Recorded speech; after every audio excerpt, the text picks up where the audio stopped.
Party programme చేసి వైఎస్ఆర్సీపీ ప్రభుత్వం అప్పటి నాయకులు ఇంత అవినీతి చేశారు, వాళ్ళు ఇన్ని ఇసుక తోలేస్తున్నారు, ఇన్ని గ్రావెల్ తోలేస్తారు, ఇంత రెడ్ శాండల్ తోలుతున్నారు, ఇన్ని భూ కబ్జాలు చేస్తున్నారని మనం చెప్పి మనకు ఒక అవకాశం ఇవ్వండి అని చంద్రగిరి నియోజకవర్గంలో గత 2 టర్ములుగా మాజీ శాసనసభ్యులు ఉన్నారు.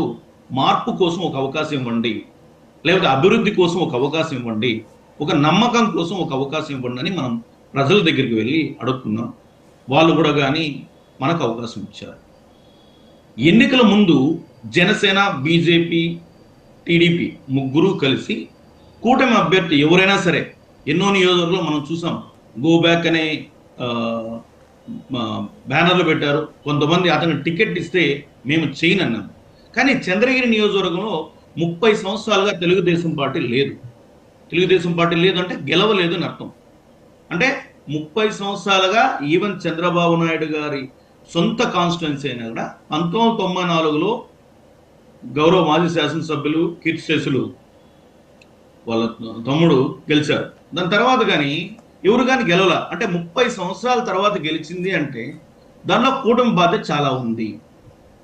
అప్పుడు జనసేన పార్టీ, బీజేపీ రెండు కూడా ప్రతిపక్ష పాత్ర పోయించాయి. టీడీపీ ఎప్పుడూ లేదు.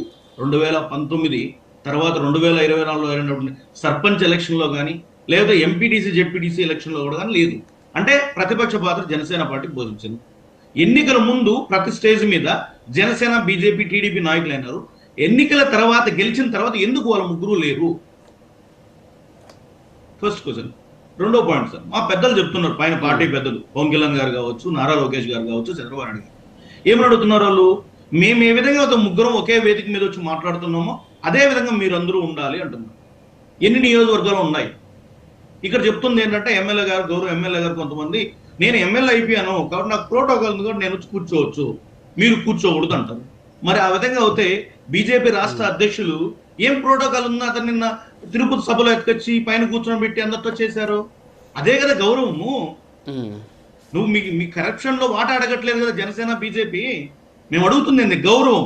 అంటే ఎన్నికల ముందు ఏ విధంగా అయితే 3 పార్టీలు కలిసి కూర్చున్నాయో ఎన్నికల తర్వాత ఏమైంది? ఏ నియోజకవర్గమైనా ఒక్కసారి కూర్చున్నారేమో మీరు ఆలోచించండి. అంటే జనసేన క్యాడర్ ముఖ్యంగా ఏంటి ఇప్పుడు సార్, అంటే ఇప్పుడు ఏంటి చంద్రగిరిలో ఆధిపత్యమేనా? అంటే ఇప్పుడు ఏంటి సమస్య? ఆధిపత్యము, ఈగో, తర్వాత వచ్చేసి ఇదేనా సమస్య? నిజంగానే అక్రమాలు జరుగుతున్నాయి, అవినీతి జరుగుతుంది. నిన్న పురుషోత్తమ నాయుడు గారితో మీరు కూర్చున్నారు. సో ఏంటి ఆయన బీజేపీ నాయకుడు కాదని చెప్పేసి కూడా వాళ్ళు, బీజేపీ ఇన్ఛార్జ్ కాదు అని చెప్పేసి వాళ్ళు ప్రెస్ నోట్ కూడా ఇచ్చినటువంటి పరిస్థితి పార్టీ జిల్లా అధ్యక్షుడు. సో ఓవరాల్గా చూస్తే మీరు మరి పవన్ కళ్యాణ్ గారు కంప్లైంట్ చేయొచ్చు, లేకపోతే మీ పార్టీకి సంబంధించినటువంటి ముఖ్య నాయకులు కంప్లైంట్ చేయొచ్చు. అలా కాకుండా మీరు కూడా పబ్లిక్ డొమైన్లోకి వచ్చేసి చేస్తూ ఉన్నటువంటి పరిస్థితి. సో మిమ్మల్ని ఎవరో నడిపిస్తున్నారు వెనక అనేది కూడా టీడీపీ చేస్తున్నటువంటి వాదన. మీ అనుచరు